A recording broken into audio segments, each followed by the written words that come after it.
Wah wah wah wah wah wah wah wah. Alright, so the Uncharted movie is out. I've been waiting for this for a long time. And I mean a long time. I've been waiting for this movie since before I was even born. Before I even transformed into a fetus. I've been waiting for this movie when I was still a sperm cell trapped in my dad's balls. I'm a huge Uncharted fan. I've played and finished all the games multiple times, including the PS Vita version. The movie got announced back in 2008 and I was thinking, please don't make another terrible video game movie. Uncharted already plays like a blockbuster movie, so we don't need a blockbuster movie version of a game that already plays like one. But Sony's adamant on making one and I was excited to just see what they could do. Remember National Treasure with Nicolas Cage? When's the last time we got a good treasure hunting sort of movie? You know, maybe one without aliens.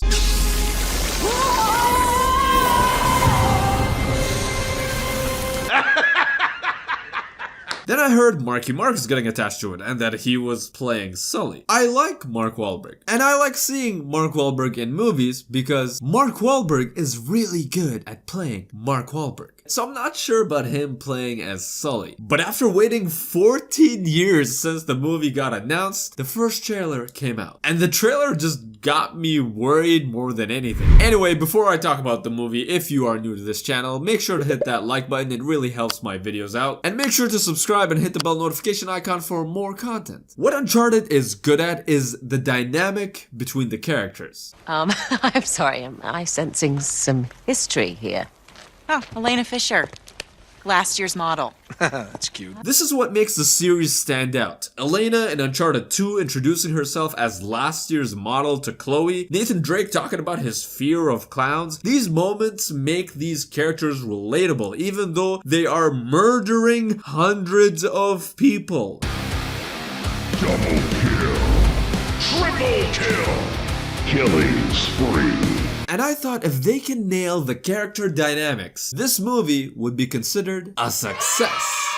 So after waiting 14 years and finally seeing this movie, here's what I think the movie got right. The action set pieces. A big part of the Uncharted games is the over-the-top action set pieces. In the movie, we see shit collapsing all around the characters. There's a cool parkour scene similar to Uncharted 3, and the heavily advertised cargo plane scene is definitely the most amount of work they've put in any of the set pieces in the movie. And it shows, and it was super cool to see these kind of set pieces brought to the big screen. Another thing that was good was Tom Holland's physical performance. He was jacked as fuck! And you'll see him multiple times in this movie looking jacked as fuck!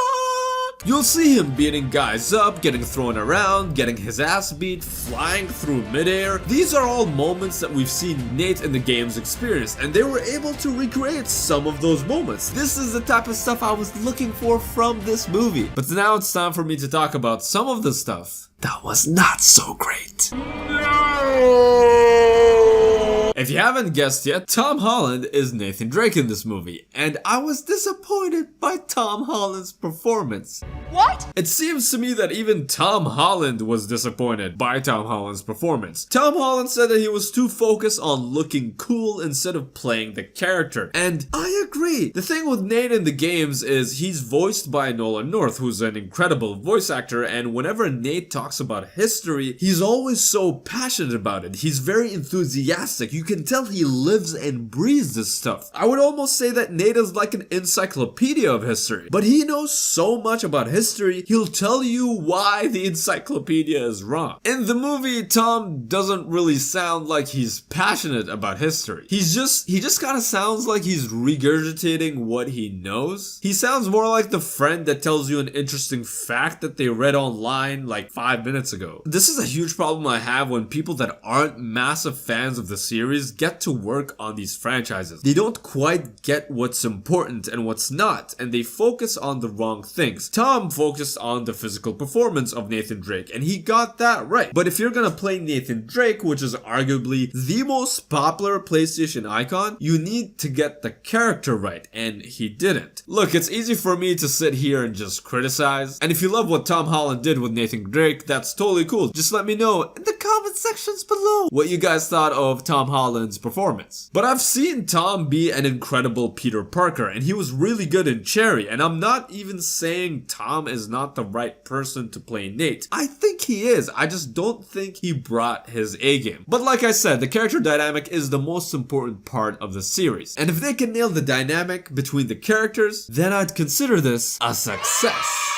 Which brings me to Mark Wahlberg. I think he was miscast as Sully. Mark Wahlberg did a great job at playing Mark Wahlberg. And that's something that I like about Mark Wahlberg. He's really good at playing as Mark Wahlberg. The problem with Mark Wahlberg is that in the Uncharted movie, he was supposed to be Victor Sullivan, not Mark Wahlberg, which was something fans were concerned about and I was concerned about. I don't think this is entirely Mark's fault though. This is just the character that he usually plays in every action movie. I mean, there was definitely a lack of enthusiasm on Mark's end, but it just seems like he wasn't really given a direction on who this character's supposed to be. Then we have Sophia Ali, who was Chloe. I don't have much to say about Chloe because it doesn't seem like the writers had much to say about Chloe either. Towards the end of the movie, and I'm not gonna spoil anything, but she's just not even there. They just forget about her. I think Sophia was great, but it seems to me like whoever decided to write her character didn't really understand who that character is. They just kind of labeled her as generic female treasure hunter or something. Like, I don't get it, man. This is supposed to be the first PlayStation movie. You even got the cool PlayStation Productions intro in the beginning. I want to know why and how did things turn out the way that they did. Did the writers, maybe they had great ideas, but then executives came in and just like fucked the whole thing up? This movie also had some moments where certain characters were betraying other characters, which at first felt shocking, but then after the betrayal happens, you realize that the betrayal was done just to shock the audience and not to actually serve the story. I'm gonna get into spoiler territory a little bit later and elaborate on my point, and I'll give you guys a heads up when I do. When it comes to the action set pieces, they did an awesome job. That cargo plane scene that they advertised the hell out of, now I see why they advertised the hell out of that. That scene was super cool. But when it came to the character dynamic, I don't think the writers fully understood what makes Uncharted an awesome series. There were a few cool moments that got me smiling like a 12-year-old girl. And I even went in with pretty low expectations because of the trailer. But I guess my expectations just weren't low enough because I was still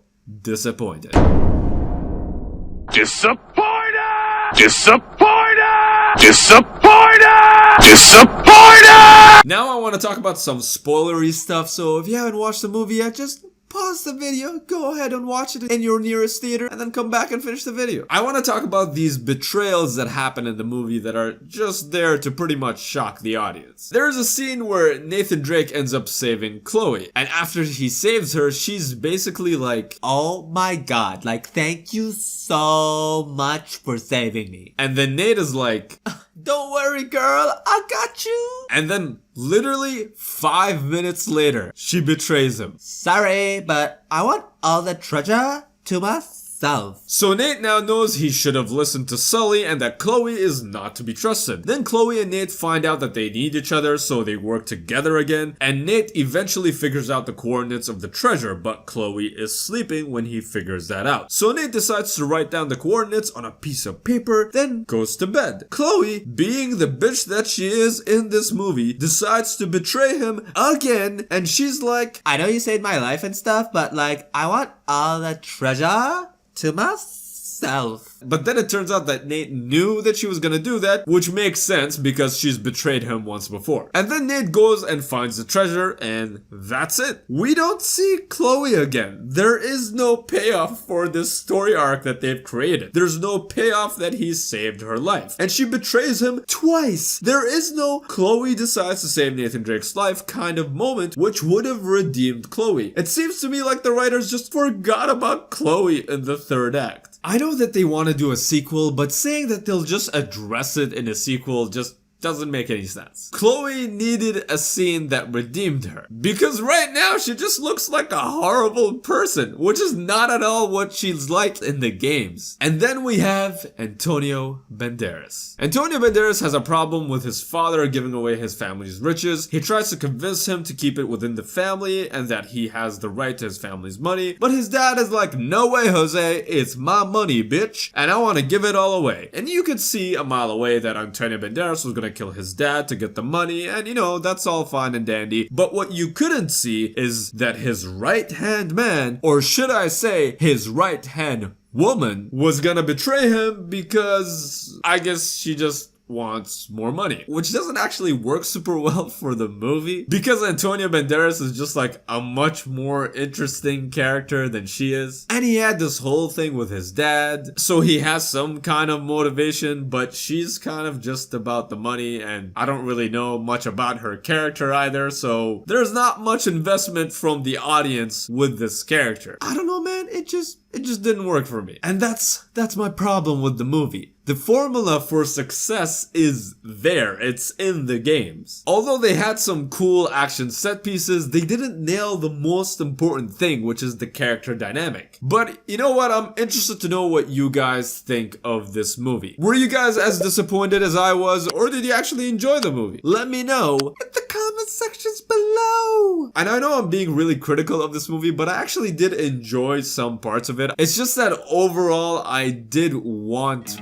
more, and I just didn't get it. Anyway, thank you guys for watching, and as always, I'll see you in the next one. Peace out.